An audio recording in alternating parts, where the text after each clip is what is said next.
Khan sir को arrest stay हुआ है, 22 तारीख तक अरेस्ट स्टे हुआ है, बेल अभी नहीं मिला है। सब विवाद हो। देखिए, मीडिया ट्रायल नहीं होना चाहिए। मीडिया में जो बात कानूनी तरीके से बनता है उतना ही बोला जाना चाहिए। तो ऐसी स्थिति में कुछ न कुछ तो सजा होवे करेगी। अब किसको होगा ये देखा जाएगा सर। तो कोर्ट में जो टीचर है वो तो यही लिख करके देंगे कि 2 कवरी का हमें टीचर कहा गया, इस भारत में हम ही लोग टीचर हैं, तो हम लोग को कहा गया, क्यों कहा गया? तो ये जो जवाब होगा टीचरों का, ये टिक पाएगा कोर्ट में? देखिए, एकदम टिकेगा अगर बढ़िया से उसको लीगल तरीके से बना करके दिया जाएगा कि हम लोगों का चरित्र हनन के लिए इस तरह की बात बोली गई है, तो कोर्ट देखेगा जो इनके तरफ से साक्ष्य और जो एविडेंस दिए जाएंगे, जो रिटन स्टेटमेंट दिए जाएंगे, जो भी बात आएगा तो उसको देखेगा ना कोर्ट। दोनों पक्ष का सुनना है। तो अंजना कश्यप ने जो आरोप लगाएगा सो, और शिक्षकों के तरफ से जो सफाई आएगा सो सुनने के बाद अपना माइंड अप्लाई करेगा लोग जज सब, और उसके बाद फैसला होगा।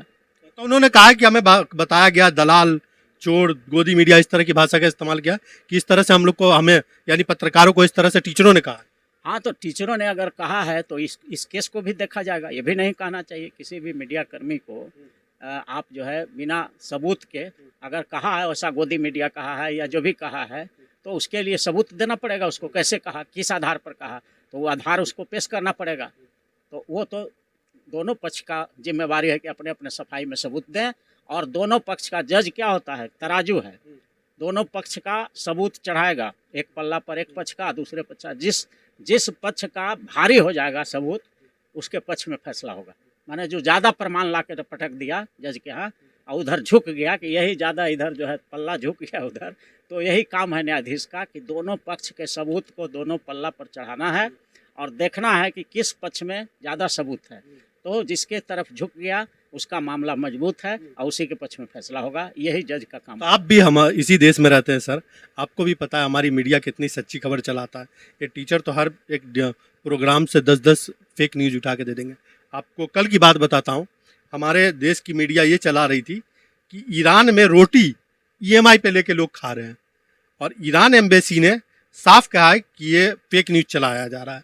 और यही जी मैडम जिसकी बात कर रहे हैं हम लोग, वही मैडम ने चलाया है। बिल्कुल गलत है। अगर किसी देश को आप अपमानित कर रहे हैं और वहाँ ऐसा नहीं हो रहा है और आप लिख रहे हैं, तो ये झूठा खबर चलाने के लिए तो ऑफेंस है ही।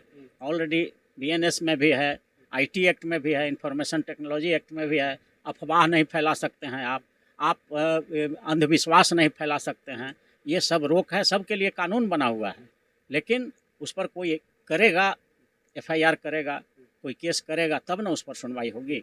कभी कभी high court, supreme court suo motu अपने से भी पेपर का न्यूज़ कटिंग न्यूज़ सुन करके सुओ मोटो अपना कॉग्निजेंस लेता है और केस शुरू करता है।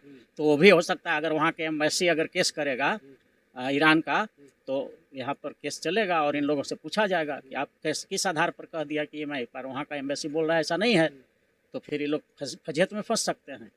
तो ये भी बन सकता है कि ये दूसरे देश की छवि खराब कर रही है। बिल्कुल, ये नेशनल प्रतिष्ठा की भी बात हो जाएगी। भारत को बदनाम किया जा रहा है, किसी दूसरे देश की छवि खराब। हाँ, भारत पर आरोप ऐसा लग सकता है, और ये जो आरोप लगा रहा है जो मीडिया, उस पर कड़ी कार्रवाई हो सकती है। क्योंकि आप किसी देश का अवमानना या किसी देश को नीच दिखाने का काम आप नहीं कर सकते हैं।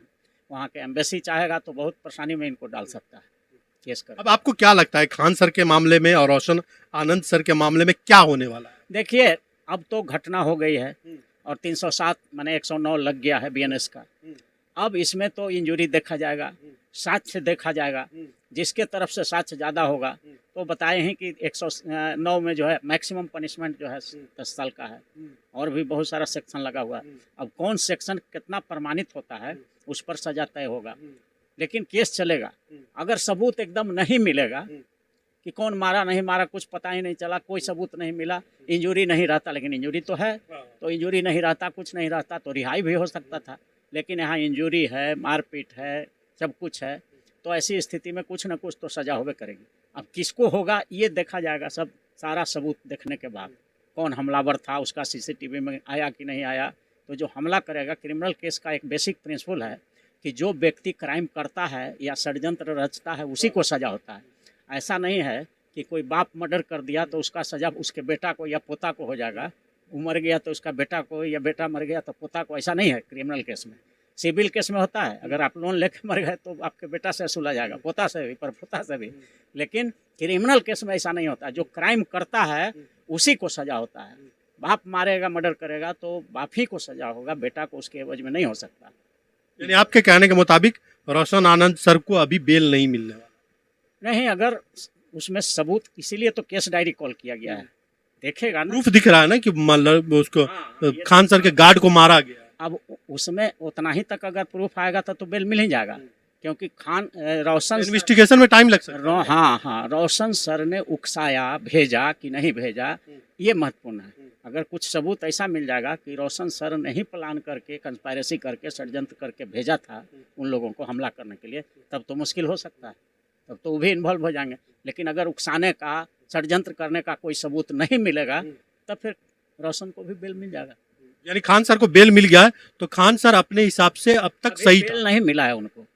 खान सर को अरेस्ट स्टे हुआ है। अच्छा, अभी अगला डेट तक, मात्र 20 से 22 को अगला डेट है, तो 22 तारीख तक अरेस्ट स्टे हुआ है, बेल अभी नहीं मिला है। उस दिन फिर देखा जाएगा, अगर सबूत नहीं आएंगे, डायरी मांगा गया है, इंजरी रिपोर्ट मांगा गया है, और मांगा गया है उनका क्रिमिनल हिस्ट्री के पहले से केस उस है, कैगो है, क्या है। अच्छा, खान सर के ऊपर? हाँ, खान सर के ऊपर तो ये सब मांगा गया है। तो वो सब तजवीज़ करके अगर बेल देने लायक होगा तो कंफर्म कर देगा। जो तत्काल मिला है, अरेस्ट स्टे हुआ है, नो करेसिव एक्शन हुआ है, उसको कंफर्म कर देगा। लेकिन सबूत आ जाएगा तो हो सके बेल रिजेक्ट भी हो जाए, तो फिर उनको आगे बढ़ना पड़ेगा, हाईकोर्ट में आना पड़ेगा। अच्छा, इसमें मीडिया का कितना रोल मानते हैं आप इस सब विवादों में? देखिए, मीडिया ट्रायल नहीं होना चाहिए। मीडिया में जो बात कानूनी तरीके से बनता है उतना ही बोला जाना चाहिए।